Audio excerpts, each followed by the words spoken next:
اهلا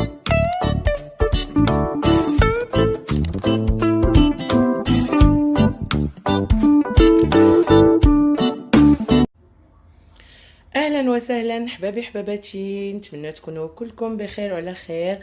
مرحبا بكم في القناه. اليوم ان شاء الله حبيت نشارك معكم هذا العشاء الخفيف، بيتزا تركيه بطريقه مغربيه. نتمنى تنال الاعجاب ديالكم، وإلا عجبتكم طبعا ما تنساوش الاشتراك في القناه وتفعيل الجرس باش يوصلكم دائما الجديد.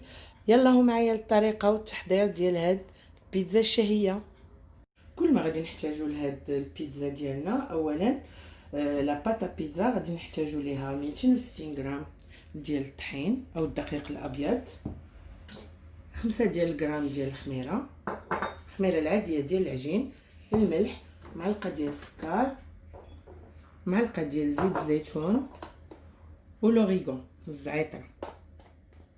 Alors, je répète en français, on aura besoin pour la pâte de 260 g de farine, une cuillère de sucre, 4 à 5 g de levure boulangère, du sel, de l'origan, une cuillère à soupe d'huile d'olive. On va commencer par la pâte et après on passe à la farce. نديرو الخميرة،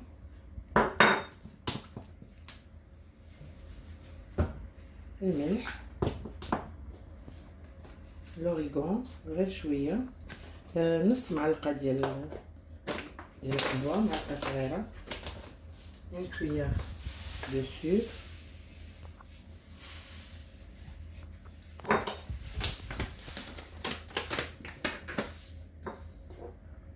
معلقه ديال زيت العود عامره مزيان. البنات ملي تشوفوني بحال هكا زدت 2 مرات بالمعلقه، يعني راه ما كانتش عامره مزيان. وغادي نعجنو لاباط ديالنا بميها دافيه.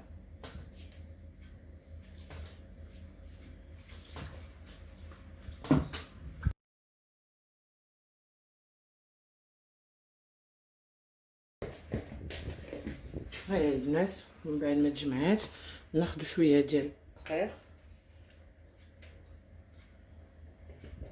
ونحطوها.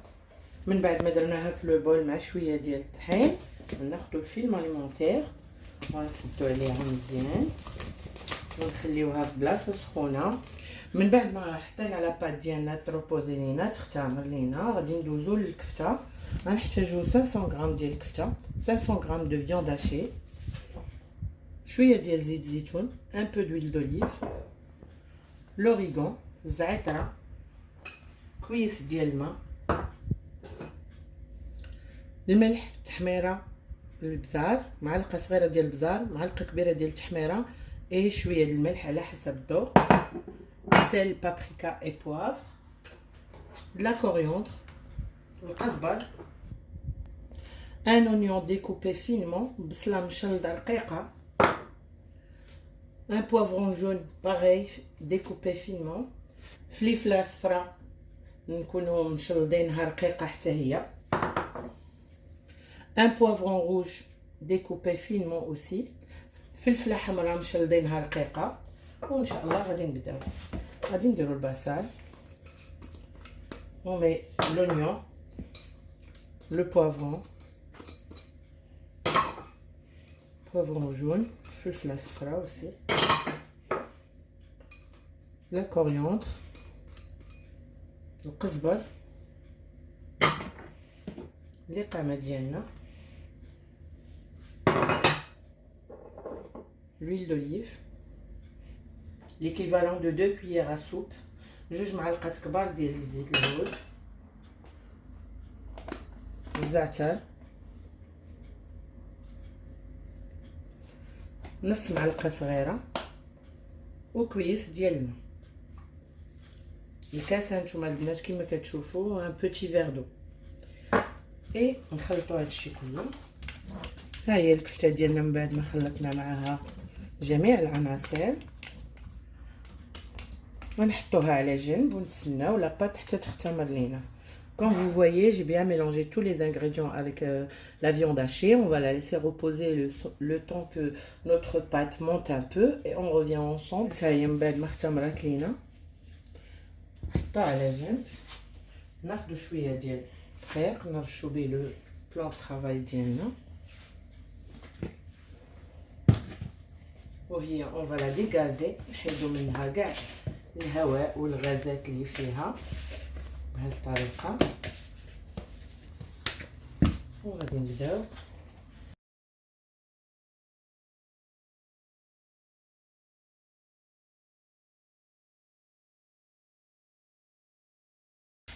نكونو مجهزين اللاطه ديالنا اللي غادي تدخل الفران، وغادي نبداو على بركه الله نطلقوها.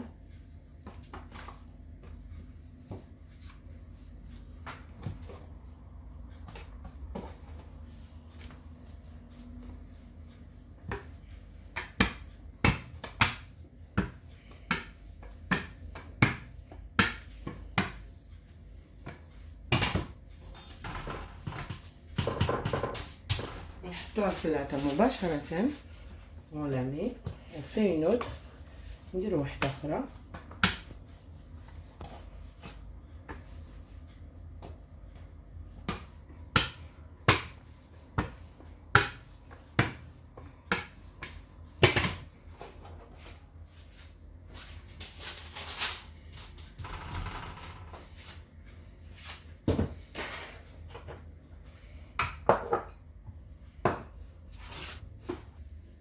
غادي ندوزو ناخدو الكفتة ديالنا وغنطلقوها عليها بهاد الطريقة.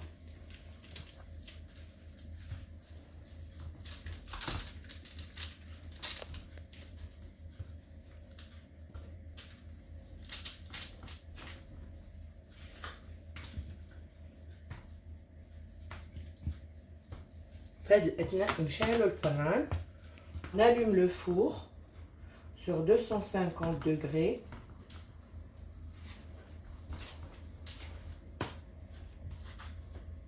parce qu'on aura plusieurs enfournés, et on vient sur le côté et on commence à plier de cette manière.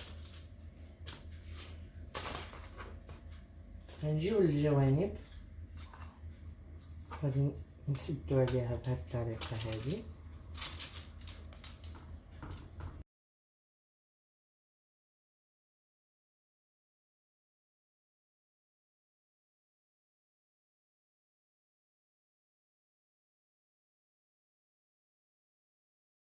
غادي نكونوا موجدين واحد البيضه، ندهنوا الجوانب بهذه الطريقه.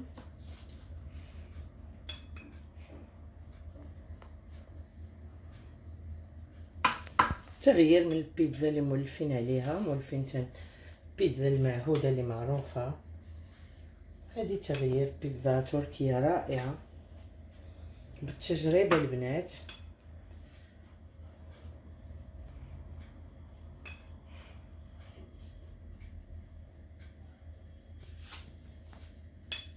وما كتاخذش طياب بزاف لان لاباط حنا مرققينها.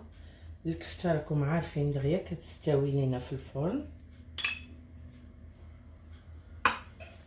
ايوا غادي تشوفوا كيفاش غادا تجي.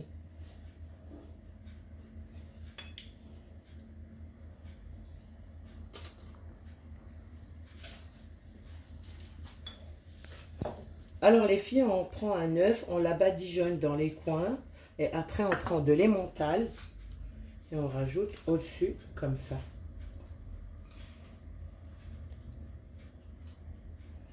البنات نزيدو الجبن من بعد ما دهناها بالبيض، نزيدو اي نوع جبن عندكم. انا درت ليمونتال، تقدروا ديروا موتزاريلا حتى هو غادي يجي رائع ولذيذ.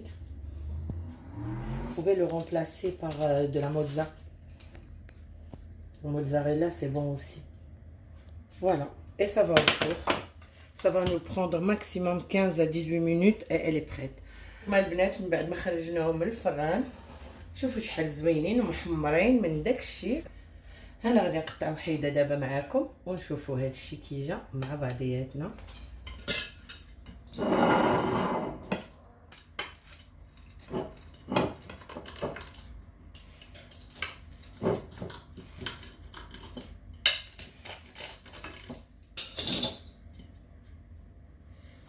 شوفوا البنات، شوفوا، نتمنى تجربوها في البيوت ديالكم الى عجباتكم طبعا، وتردوا عليا في التعاليق.